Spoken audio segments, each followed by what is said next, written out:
Audio book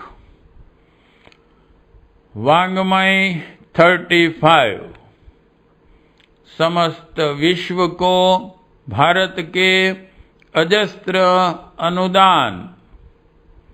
chapter 1 part 60 भारतीय संस्कृति के विनाश का संकट। आजकल संस्कृति का अर्थ बहुत सीमित रूप में लिया जाने लगा है। भारतीय जीवन पद्धति, कला, कौशल, ज्ञान, विज्ञान, हमारे सामाजिक जीवन, व्यापार, संगठनों, उत्सव, पर्व, त्योहार आदि जिनके सम्मिलित स्वरूप से हमारी संस्कृति का बोध होता था, वहाँ आज संस्कृति का अर्थ खुदाई में प्राप्त प्राचीन खंडहरों के स्मृति चिन्ह, नृत्य संगीत के कार्यक्रम या कुछ प्राचीन तथ्यों के पढ़ने लिख लेने तक ही संस्कृति का सीमा समझ ली जाती है। प्राचीन ध्वंसावशेषों की खुदाई करके संस्कृति के बारे में तथ्य निर्णय करने के प्रयत्न पर्याप्त रूप में होते जा रहे हैं। यह सब प्राचीन इतिहास और हमारे सांस्कृतिक गौरव की जानकारी के लिए आवश्यक भी हैं, लेकिन इन्हीं तथ्यों को संस्कृति मान लेना भारी भूल है। भारतीय संस्कृति तो एक निरंतर विकासशील जीवन पद्धति रही है। उसे इन संकीर्णताओं में नहीं बांधा जा सकता। इतिहास के रूप में उसे एक अंग अवश्य माना जा सकता है। आजकल सांस्कृतिक कार्यक्रमों के नाम पर नृत्य संगीत के कार्यक्रम होते देखे जाते हैं। यद्यपि नृत्य संगीत कला आमोद प्रमोद भी हमारी संस्कृति के अभिन्न अंग हैं, लेकिन इन्हें सांस्कृतिक आदर्श मानकर चलना संस्कृति के बारे में अज्ञान प्रकट करना ही है। हमारी संस्कृति केवल नाच गाने तक ही सीमित नहीं है। इसमें जहाँ आनंद उल्लास का जीवन बिताने की छूट है, वहाँ जीवन के गंभीर दर्शन से मनुष्य को महामानव बनने का विधान भी है। हमारे यहाँ का ऋषि कला का साधक भी होता था, तो जीवन और जगत के सूक्ष्मतम रहस्यों का उद्गाता दृष्टा भी। पर्व त्योहारों के रूप में सामूहिक आनंद उल्लास का जीवन भी बिताया जाता था, तो सामाजिक राजनैतिक सुधारों पर ज्ञान विज्ञान के क्षेत्र में गंभीर विचार विमर्श भी होता था। ऐसी थी हमारी संस्कृति। उसे केवल नृत्य संगीत के कार्यक्रमों तक ही सीमित रखना उसके महत्व को न समझना ही है। बहुत कुछ अर्थों में संस्कृति इतिहास की तरह पढ़ने लिखने की वस्तु मान ली गई। हमारे दैनिक जीवन में सांस्कृतिक मूल्य नष्ट होते जा रहे हैं। संस्कृति के संबंध में खोज करने वाले स्वयं सांस्कृतिक जीवन नहीं बिताते। उनका रहन सहन, आहार विहार, जीवन क्रम सब विपरीत ही देखे जाते हैं। भारतीय संस्कृति के लिए एक सबसे बड़ा खतरा है, वह है पाश्चात्य संस्कृति का प्रचार अभियान। इसकी शुरुआत तभी से हो गई थी जब से अंग्रेज यहाँ पर आए थे। अपने शासन काल में उन्होंने सभी प्रकार अपनी संस्कृति के प्रसार की नींव मजबूत कर ली। ईसाई मिशनरियों के द्वारा प्रचार और स्कूल कॉलेजों में शिक्षा के माध्यम से ईसाईयत का प्रसार भारत में शुरू किया और यह आज के स्वतंत्र भारत में बढ़ा ही है, कम नहीं हुआ है। संस्कृति के इस प्रचार अभियान के कारण प्रतिवर्ष लाखों भारतीय ईसाई बन रहे हैं।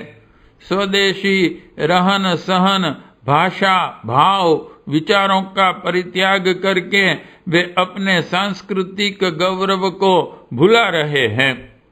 उधर विदेशी लोग अपनी संस्कृति के प्रसार के लिए करोड़ों रुपया पानी की तरह बहा रहे हैं। जन सेवा के लिए चलाए जाने वाले समस्त ईसाई चर्च, स्कूल, अस्पताल, सेवा संस्थाएं आदि मूल रूप में ईसाईयत के प्रचार संस्थान हैं। ये लोग भारतीयों की आस्थाओं को नष्ट करके बहका फुसलाकर नौकरी, विवाह, शिक्षा तथा अन्य वस्तुओं को लोभ देकर उन्हें अपनी संस्कृति में रंग रहे हैं। आसाम, बंबई, महाराष्ट्र, बिहार, उड़ीसा, केरल, मद्रास के आदिवासी क्षेत्रों में ईसाई मिशनरी पूरे जोर शोर के साथ अपना काम कर रहे हैं। इस संबंध में जांच पड़ताल करने पर बड़े सनसनीपूर्ण तथ्य मिलते हैं। ईसाई स्कूलों में पढ़ाई जाने वाली बहुत सी पुस्तकों में हमारी संस्कृति के आदर्श नायक राम और कृष्ण के संबंध में दृढ़ विचार मिलते हैं। एक पुस्तक के अनुसार वह श्री कृष्ण चोर था। उसने निरपराध धोबी को वध किया। ऐसे देवताओं की पूजा करना मूर्खता है। इसी तरह भगवान राम के बारे में, राम बड़ा पापी था, उसने रावण का वध किया। फिर इस तरह हिंदू संस्कृति के आधारों के प्रति आस्था नष्ट करके वे ईसा के प्रति भक्ति जगाते हैं। उसे मानव का कल्याणकारी बताकर लोगों को उसकी पूजा करने, ईसाई बनने का कूटनीतिक प्रयत्न इन ईसाई मिशनरियों द्वारा हमारे देश में कम नहीं चल रहा है। इससे हमारी संस्कृति की नींव ही खोखली होती जा रही है। भारतीय समाज का एक बहुत बड़ा भाग आज ईसाई बनकर अपनी प्रेरणा और जीवन पद्धति का आधार पश्चिम को मानकर चलता है। ये लोग भारत में इस तरह रहते हैं मानो ये विदेशी हों। कैसी विडंबना है। हमारी संस्कृति के लिए विदेशियों द्वारा जहां ईसाईयत के प्रचार का खतरा है, उससे कम खतरा अपने स्वयं के पश्चिमी अनुकरण के प्रयास का भी नहीं है। हम लोग अपने रहन सहन, जीवन पद्धति, विचारों की प्रेरणा के लिए पश्चिम की ओर देखते हैं, उनका अनुकरण करते हैं। जहां तक अपनी संस्कृति का सवाल है, हम उसे भूलते जा रहे हैं। आज हमारी बोली, भाषा, वस्त्र, रहने का ढंग विदेशी बनता जा रहा है। स्वच्छ और सादा ढीले वस्त्र जो हमारी भौगोलिक स्वास्थ्य संबंधी परिस्थितियों के अनुरूप थे, उनकी जगह पश्चिम का अनुकरण करके भारी गर्मी में भी कोट पैंट पहनते हैं। आज का शिक्षित समाज वस्त्रों की दृष्टि से पूरा पश्चिमी बन गया है। धोती कुर्ता पहनने में बहुत से लोगों को शर्म और संकोच महसूस होता है। पढ़े लिखे लोगों में अंग्रेजी बोलना एक फैशन बन गया है। हिंदी, संस्कृत या अन्य देशी भाषा बोलने में मानो अपना छोटापन मालूम होता है। दिवाली और पर्व त्योहारों पर, किन्हीं सांस्कृतिक मेलों पर हम में वह उत्साह नहीं रहा, लेकिन 1 अप्रैल फुल, बड़ा दिन जैसे पश्चिमी त्योहार मनाने में हम अपना बड़प्पन समझते हैं। एक समय था जब विश्व के विचारक, साहित्यकार भारत से प्रेरणा और मार्गदर्शन प्राप्त करते थे, इसे अपना आदि गुरु मानते थे। इसे सभी विदेशी विद्वानों ने स्वीकार किया है, लेकिन आज हमारे देश में इससे विपरीत हो रहा है। आज हम साहित्यिक विचार साधना के क्षेत्र में पश्चिम का अनुकरण करते हैं।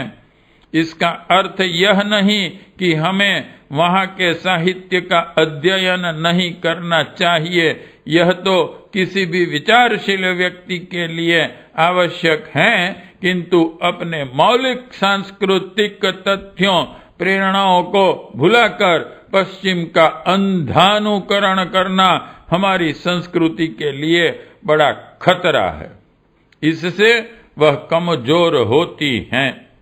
एक सबसे बड़ी बात यह है कि हम में भारतीयता का, अपनी संस्कृति का गौरव नष्ट होता जा रहा है। भारतीय कहलाने में हमारा सीना तन नहीं जाता। अपनी संस्कृति के प्रति हम में भक्ति भावना, निष्ठा आज नहीं रही है।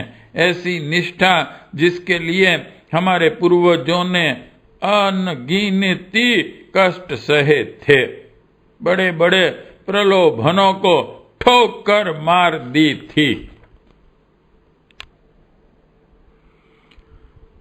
पाश्चात्य देशों ने जहां अपनी संस्कृति सभ्यता के प्रचार के लिए करोड़ों रुपया बहाया है, अनेकों कष्ट सहे हैं, वहां हमने अपनी संस्कृति के प्रति पूरी वफादारी भी नहीं निभाई है।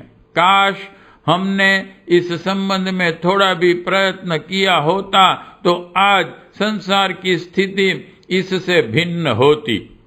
ईसाईयत के स्थान पर आज भारतीय संस्कृति मानव संस्कृति का प्रभुत्व होता, जो संसार को तोड़ने के बजाय जोड़ती, विनाश के बजाय पालन पोषण के साधनों की खोज करती, विघटन के स्थान पर एक सूत्रता पैदा करती, बुद्धि चातुर्य छल छद्म फूट नीति के स्थान पर हार्दिकता बढ़ती।